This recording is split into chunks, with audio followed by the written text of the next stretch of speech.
Hello दोस्तों, स्वागत है आपका स्टोरी हाउस में। बिहार के एक छोटे से गांव चंद्रपुर की तंग गलियों में एक टूटी फूटी झोपड़ी थी, जहां प्रकाश यादव अपनी मां और छोटी बहन के साथ रहता था। उसका जन्म एक बेहद गरीब परिवार में हुआ था।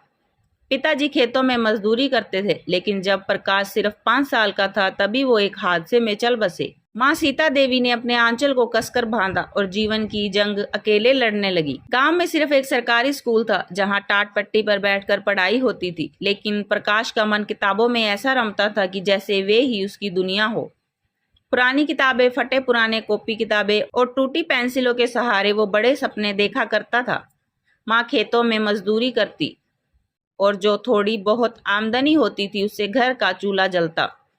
प्रकाश को अक्सर भूखे पेट ही सोना पड़ता, लेकिन उसकी आंखों में आईएएस या जज बनने का सपना पलता रहता।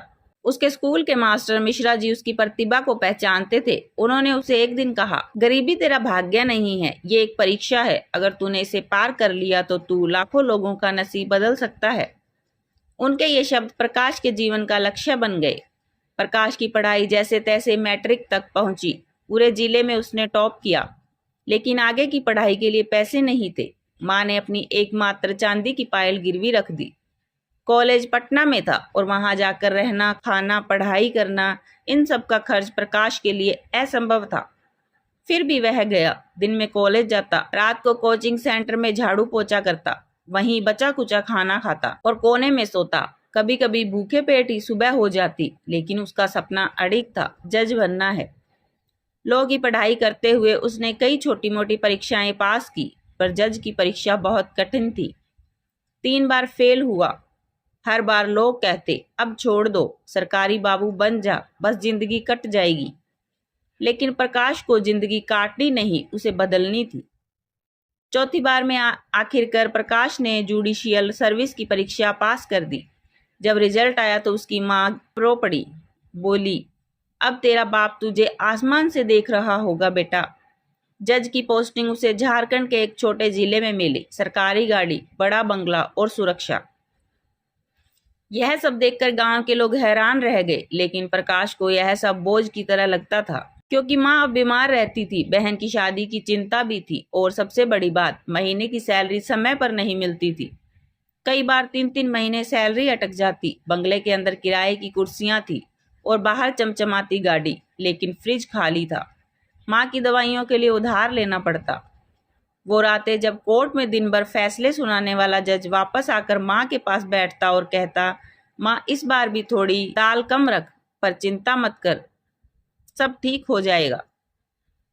एक दिन कोर्ट में एक ऐसा केस आया जिसने प्रकाश की आत्मा को झकझोर दिया। एक महिला पर चोरी का आरोप था। पुलिस रिपोर्ट के अनुसार उसने राशन की दुकान से 2 किलो चावल चुराए थे। जब उस महिला को कोर्ट में लाया गया तो उसके मैले कपड़े, सूजी आंखें और कांपता शरीर देख प्रकाश के मन में कुछ टूट गया। उसने पूछा, तूने चोरी क्यों की? महिला बोली, साहब 3 दिन से मेरे बच्चे भूखे थे, राशन कार्ड नहीं बना, दुकानदार ने चावल नहीं दिया, मैं मजबूर थी। प्रकाश की आंखें भर आई। उसे अपनी माँ की याद आई, जब वो रातों को भूखे पेट सोते थे। उसने तुरंत उस महिला को बरी कर दिया और उसने पास से उसे कुछ पैसे दिए। उस दिन उसकी आत्मा ने कहा, तू जज बना, इंसाफ के लिए, सजा देने के लिए नहीं। अगर सिस्टम गरीब को भूखा मरने पर मजबूर करो तो उससे बड़ा अपराध और क्या होगा। उसके बाद प्रकाश ने एक मुहिम शुरू की, गरीबों के लिए न्याय सहायता ट्रस्ट। सैलरी का बड़ा हिस्सा वो उस ट्रस्ट में डालते, जिससे वकील, दस्तावेज और मदद गरीबों को फ्री में मिलती। हर रविवार को वो खुद गांव में जाते, लोगों को बताते कि उनके अधिकार क्या हैं। कोई मीडिया कवरेज नहीं, कोई प्रचार नहीं, सिर्फ एक शांत सेवा। माँ की तबीयत और बिगड़ने लगी। एक रात माँ ने हाथ पकड़कर कहा, बेटा मैं नहीं रहूंगी, लेकिन तुझे वचन देना होगा, तू कभी गरीब को कमजोर मत समझना, चाहे वो कितना भी टूटा हुआ हो। माँ की मौत के बाद प्रकाश ने उनकी याद में उस ट्रस्ट को शांति न्याय केंद्र का नाम दिया। कई साल बीते। प्रकाश अब हाई कोर्ट में जज बन चुका था, लेकिन जीवन वही था, साधारण, सादा और सेवा भाव से भरा। न्याय की कुर्सी पर बैठा आदमी अब भी कभी कभी दिन में सिर्फ एक भोजन करता था, पर उसके फैसले आज भी गरीबों के हक में गूंजते हैं। जब एक पत्रकार ने एक बार पूछा, आप इतने बड़े पद पर हैं, फिर भी इतना सादा जीवन क्यों? प्रकाश मुस्कुरा कर बोले, जज बनना आसान था, इंसान बने रहना मुश्किल है। और मैं इंसान बने रहने की कोशिश कर रहा हूँ। गरीबी ने मेरा पीछा नहीं छोड़ा, लेकिन मैंने कभी उसे दिल से नहीं निकाला। वही मेरी ताकत है। ये कहानी सिर्फ प्रकाश की नहीं, हर उस व्यक्ति की है जो गरीबी से लड़ते हुए इंसाफ और इंसानियत की मिसाल बनाता है।